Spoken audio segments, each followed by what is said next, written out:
stop it. Get some help.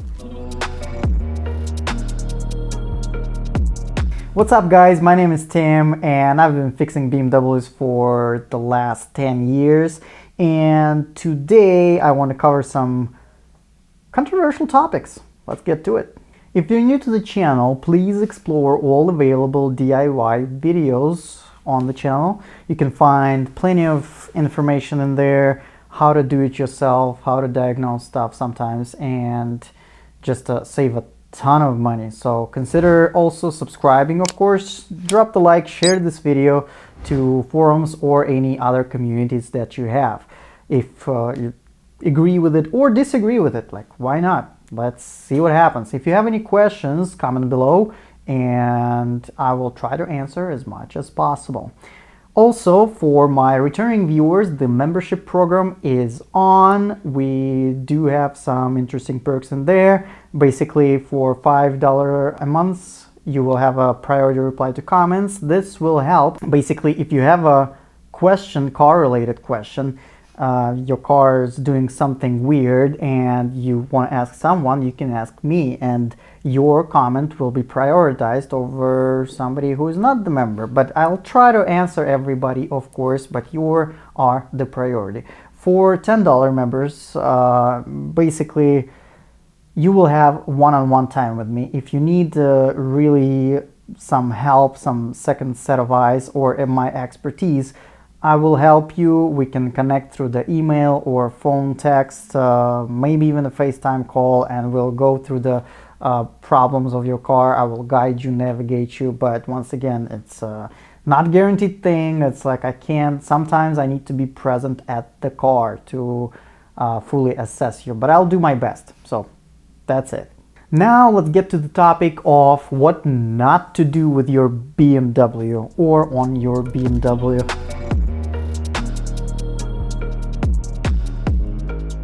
So the first number on the list is do not, and once again, do not follow the recommended oil change intervals.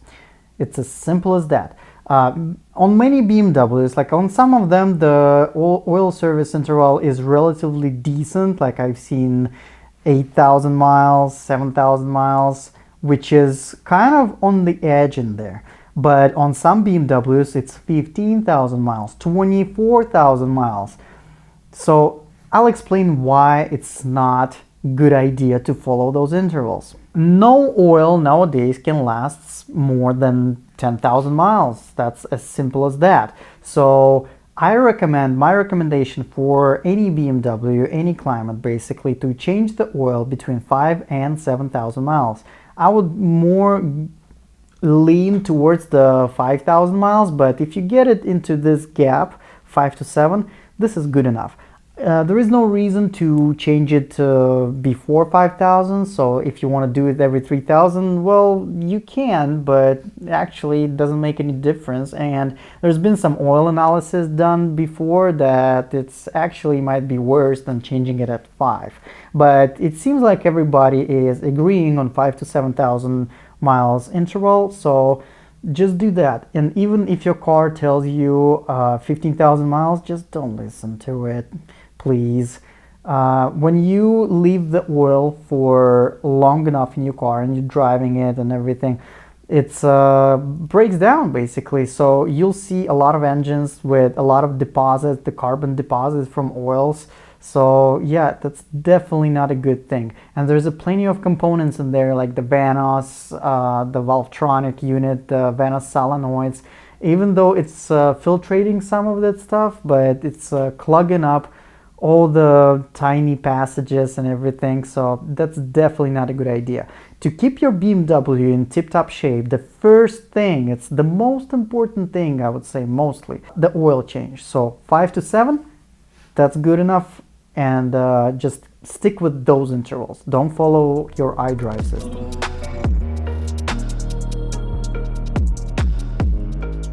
Second thing, do not use cheap gas.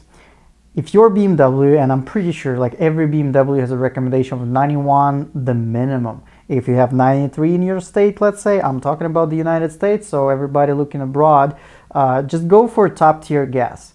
Top tier gas is required on all the BMW engines, and I'll explain why is that a problem if you go lower. So I've encountered many BMWs in my practice with faulty catalytic converters. I'm in California, of course, so it's a different emission standard here. But if you go with the lower tier gas, what tends to happen is the catalytic converters are failing, and I even cured a few cars just by switching them to top tier gas, with also, of course, some fuel injection cleaning and some tweaks here and there, oil changes, which actually helps.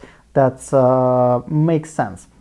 So stick to 91, 93 gas if you're in the US, or if you're outside of the US, you're top tier gas, and you will have no problem with the catalytic converter system. Also, the cheap gas, since you gotta understand that the engine, it's a combustion engine, and when the gas sprayed, the gas gets into the oil, so it's deteriorating the oil itself. So the better gas, it's like kind of not doing that. Like, I'm not a chemist, so don't quote me on that. That's what I've seen from my practice of being a mechanic. So like one thing, stay away from Costco gas. I'm begging you. I'm just begging you. Stay away from it. It's garbage. It's not cheaper, not that much cheaper than just a regular good gas. I always recommend Chevron or Arco. I like both of those stations. I have never had problems with that. Everything else, like, I don't really know. But like, please, once in a while you can add the fuel injector cleaner and you'll be just fine. But don't overdo it either. So just stick with the proper gas and don't cheap out on that. It will save you a lot of money in the long run.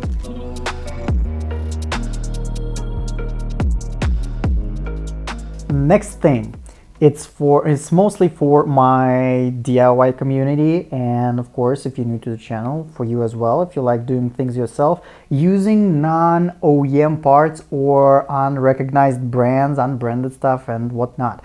Do not try to do that. That's harmful for yourself, first of all, because most of the aftermarket stuff either will not fit or will not work, or will work way shorter period of time than it's supposed to. So if you are doing the work yourself on your BMW, of course there is a OEM and genuine. It's pretty much the same thing. When I've been, let's say, on a factory of L-Ring, they have like just different stamps in the end, because they now manufacture some components for BMW, and they sell aftermarket, would be still OEM manufacturer, which is originally equipped by manufacturer. That's the OEM definition, and genuine stamp. So it's like get the OEM stuff. There is no need to pay genuine prices. BMW doesn't make parts. Surprise, it might be surprising for you, but BMW doesn't make parts. It's all outsourced. There's L-Ring, Bosch, P-Borg, ZF, like there's so many things. BMW doesn't have capabilities to do so. So, but stick to recognized German brands, basically. As I said, like those few I mentioned, the Bosch is #1, leading in all the parts. So there's a Delphi for ignition coils, there's Bosch NGK spark plugs and stuff like that. Stick with those brands. If you go to eBay, or like, first of all, stay away from Amazon at all costs. Like, there is pretty much you try to find, he's trying to save $100 basically on a $300 part. Like, it's not going to be a good part. Amazon is not a good place for auto parts, and there is many fitment issues. Like, sellers, it seemed to be like back in the day that they just don't know what they're selling, and it's just stuff arrives for the different car. It was like, it's not for your car. That's what I had experienced with the customers when they call me to do the job. We have the parts, everything. Okay, I come over and it's like, yeah, that's not for your car. Oh, we got it on Amazon. It says it fits. Like, it doesn't. So definitely stick with the OEM parts. There's plenty of websites right now where you can check by VIN and correct fitment and everything. Like there is some stuff that you gotta use genuine, but in general, it's like, yeah, OEM is good enough. There's some aftermarket stuff like the Phoebe Bilstein, L-Ring considered aftermarket, then Molly, that's aftermarket as well, but that's a good brand that I can stand behind, basically those brands. Consistency is the key right there, because me as a technician, I want to get parts that not gonna fail. That's pretty much it. So if you have questions about parts, comment below. I'll answer if like I do know this brand or I don't know this brand, if I tried it, how it failed. Like let's say Victor Reinz on N51 and 52 engine, the Victor Reinz valve cover gaskets came twisted a few times. I completely cut off this brand. I don't buy anything from them at all anymore. It was good for a while, but then it's like turned to crap. I'm sorry. And I switched to L-Ring. L-Ring never had this problem like that. So there you go. There you have it. So stick to OEM parts. Don't buy cheap stuff. It will not work for you.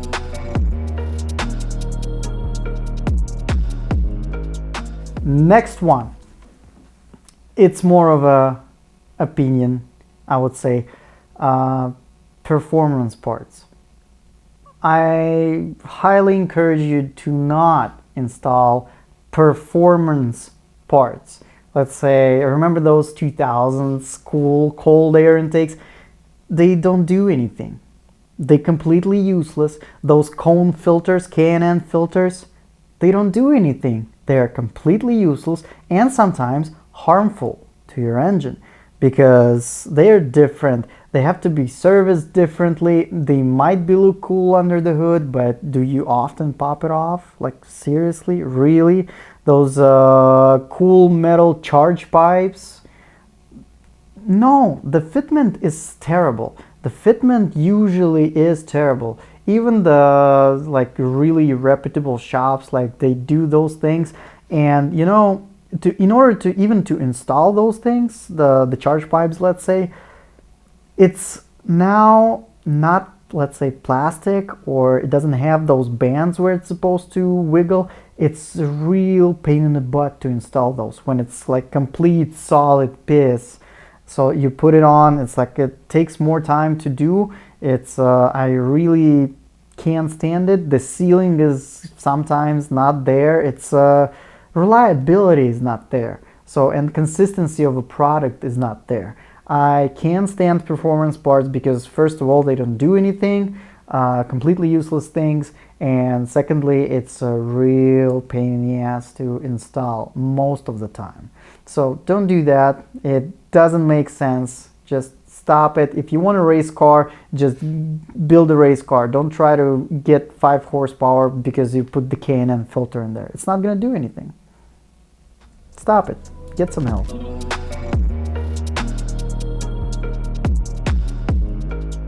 And the last one in today's short list is, once again, it's more of an opinion, but I really think that you guys who stick to run flat tires, you're missing out on life. First of all, run flats, yeah, they're great and everything, because if you get a flat tire, you can still kind of get somewhere with the lower speeds and everything. But in reality, nowadays, since BMW don't have spares, and usually when something happens, you still gotta be towed somewhere, just get up regular tires. First of all, you're gonna get the smoother ride. It's more comfortable to drive on the regular tires. And secondly, if something happens with those tires, you have a puncture. If you have a puncture, just pump it up and you'll be able to, let's say, get somewhere. If it's a nail or it's a small nail, so you're losing air over time. So that's not a big deal. You pump the tire and you just drive wherever you want to the tire shop to fix it. If it's a sidewall problem, so you can't, like, it's gone, you get a tow truck and you tow it to the nearest shop and you replace the tire anyways. With run flat, if it's side damage, it's gonna be the same, but they cost more and the car runs kind of, it's tougher. It's not as smooth as the regular tires.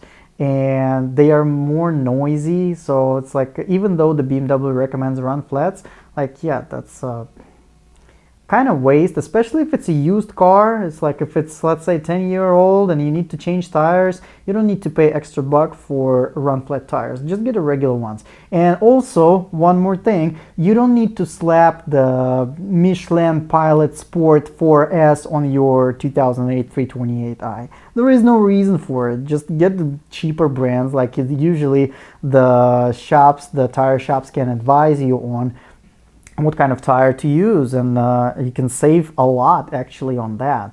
But yeah, just run flat is, I don't think it's an answer, and I have non-run flat tires on both of my BMWs and never had a problem with it.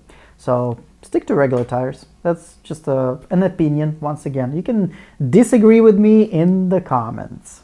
Thank you guys for watching. I hope this video was helpful and maybe entertaining for you. So drop a like, share the video with your friends, communities, and forums. Why not? Let's see what they haters have to say.